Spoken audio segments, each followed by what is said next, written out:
சாத்தூர் பாரம்பரிய சமையலில் உருளைக்கிழங்கையும் பிரெட்டு துண்டையும் வச்சு ஒரு ஸ்நாக்ஸ் ஐட்டம் செய்து காட்டுறேன், பார்ப்போம். இது சின்ன குழந்தைகளுக்கு ரொம்ப பிடிக்கும், நல்லா விரும்பி சாப்பிடுவாங்க. இப்போ நம்ம உருளைக்கிழங்கு லாலிபப் செய்கிறதுக்கு உருளைக்கிழங்கு லாலிபப் செய்கிறதுக்கு தேவையானது உருளைக்கிழங்கு ஒரு 3 உருளைக்கிழங்கு எடுத்து, நல்ல பெரிய உருளைக்கிழங்கை எடுத்து நல்லா ஒரு 4-5 விசில் விட்டு நல்லா குழைவாக வேக வச்சு உரித்து எடுத்துக்கோங்க தோலை. ஒரு 6 பிரெட்டு துண்டு எடுத்துருக்கேன். கார்ன்ஃப்ளவர் மாவு ஒரு 3 ஸ்பூன் எடுத்துக்கோங்க. மல்லி இலை சிறிதளவு, ஒரு பல்லாரி வெங்காயத்தை பொடுசாக கட் பண்ணி வச்சுருக்கேன். உப்பு தேவைக்கேற்ப உப்பு கொஞ்சம், ஒரு பச்சை மிளகாயை பொடுசாக கட் பண்ணி வச்சுருக்கேன். இஞ்சி பூண்டு பேஸ்ட்டு கொஞ்சம்,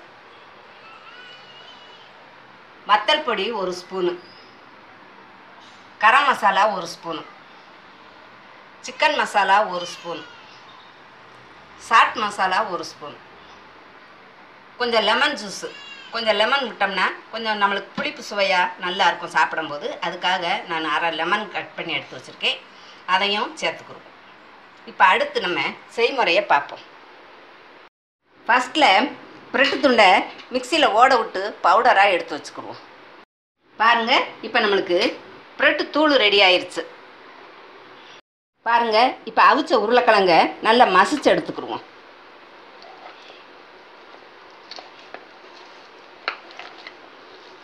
நல்லா குழைவாக வேக வச்சிட்டிங்கன்னா நம்மளுக்கு மசிக்கிறதுக்கு ஈஸியாக இருக்கும். குழைவாக வேக வச்சுக்கோங்க. பாருங்கள், உருளைக்கிழங்க நல்லா மசிச்சாச்சு. அடுத்து பிரெட்டு தூளை இதில் போட்டுருவோம். அடுத்து வெங்காயம் கட் பண்ணி வச்சுக்கிற வெங்காயத்தை போட்டுக்குவோம். அடுத்து ஒரு பச்சை மிளகாயை கட் பண்ணி வச்சதை போட்டுக்குவோம். அதுக்கப்புறம் இஞ்சி பூண்டு பேஸ்ட்டை போட்டுக்குவோம். அப்புறம் சாட் மசாலா, அதுக்கப்புறம் வத்தல் பொடி 1 spoon, garam masala 1 spoon, chicken masala 1 spoon,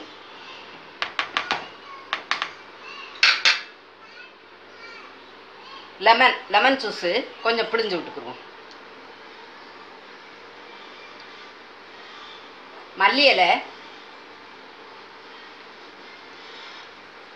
ஒரு கைப்பிடி அளவு போட்டிருக்கேன். தேவையான அளவு உப்பு போட்டுக்குருவோம். இப்போ எல்லா ஐட்டத்தையும் நல்லா பிசைஞ்சு எடுத்துக்குருவோம்.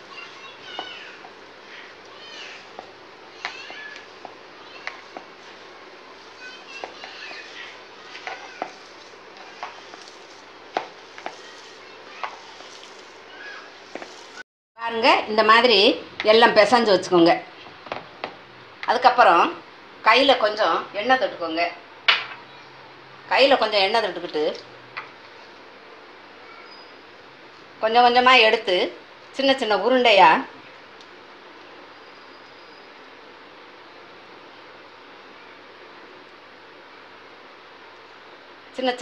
இப்படி பண்ணி வச்சுக்கிடுவோம்.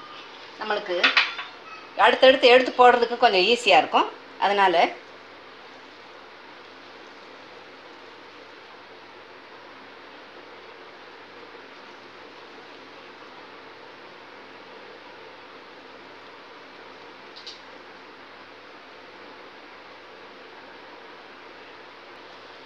இப்படி இருக்கிற எல்லா உருளைக்கிழங்கையும் உருண்டை பண்ணி எடுத்து வச்சுக்குவோம். பாருங்கள், மசிச்ச உருளைக்கிழங்க இப்படி குட்டி குட்டியாக சின்ன சின்ன சைஸாக இப்படி உருண்டை பண்ணி வச்சாச்சு. இப்போ அடுத்து கார்ன்ஃப்ளவர் மாவு 3 ஸ்பூன் எடுத்திருக்கேன். இதை கொஞ்சம் தண்ணீர் விட்டு கொஞ்சம் திக்காக பேஸ்ட் மாதிரி கரைச்சி எடுத்துக்கிடுவோம். ரொம்ப தண்ணி விட்டுறாதீங்க. பாருங்கள், கார்ன்ஃப்ளவர் மாவை கொஞ்சம் தண்ணீர் விட்டு கொஞ்சம் திக்காகவே கரைச்சி வச்சாச்சு. இப்போ அடுத்து நம்ம இன்னொரு 4 பிரெட் துண்டு எடுத்து அதை பவுடர் பண்ணி தூள் எடுத்து வச்சுருக்கேன், பிரெட்டு தூள். இப்போ ஒரு பால் எடுத்து இதில் ஒரு உருண்டை எடுத்து இந்த கார்ன்ஃப்ளவர் கரைசலில் கொஞ்சம் துவட்டி அதுக்கப்புறம் இந்த பிரெட்டு துண்டில் இப்படி கோட்டிங் கொடுத்து வச்சுருவோம். இதே மாதிரி எல்லா உருண்டையும் இதில் முக்கி இந்த பிரெட்டு துண்டில் பிரெட்டு தூளில் தேய்ச்சி வச்சு எடுத்துருவோம். பாருங்கள், உருளைக்கிழங்கு உருண்டை எல்லாத்தையும் கார்ன்ஃப்ளவர் மாவில் துவட்டி அந்த பிரெட்டு தூள் இருக்குல்ல அதில் பரட்டி இப்படி எடுத்து வச்சுக்கோங்க.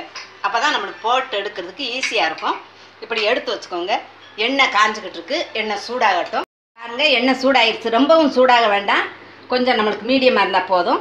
இப்போ உருண்டையை நம்ம போட்டு பொரிச்சு எடுத்துருவோம்.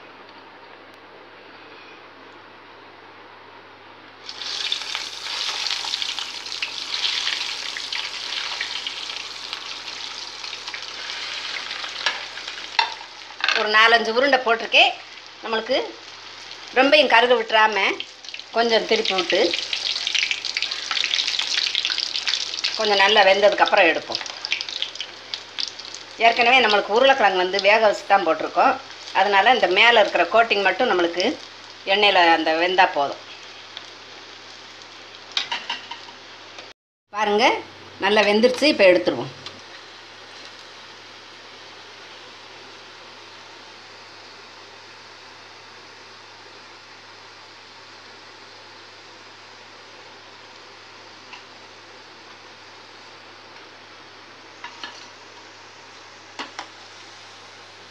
பாருங்க, இதே மாதிரி மீதி இருக்கிற எல்லா உருண்டையும் நம்ம பொரிச்சு எடுத்துருவோம். பாருங்க, இப்போ நம்மளுக்கு உருளைக்கிழங்கு லாலிபப் ரெடி ஆயிடுச்சு. இதே மாதிரி நீங்களும் வீட்டில் செய்து சாப்பிட்டு பார்த்துட்டு உங்கள் ஃபீட்பேக் எழுதுங்க. நன்றி.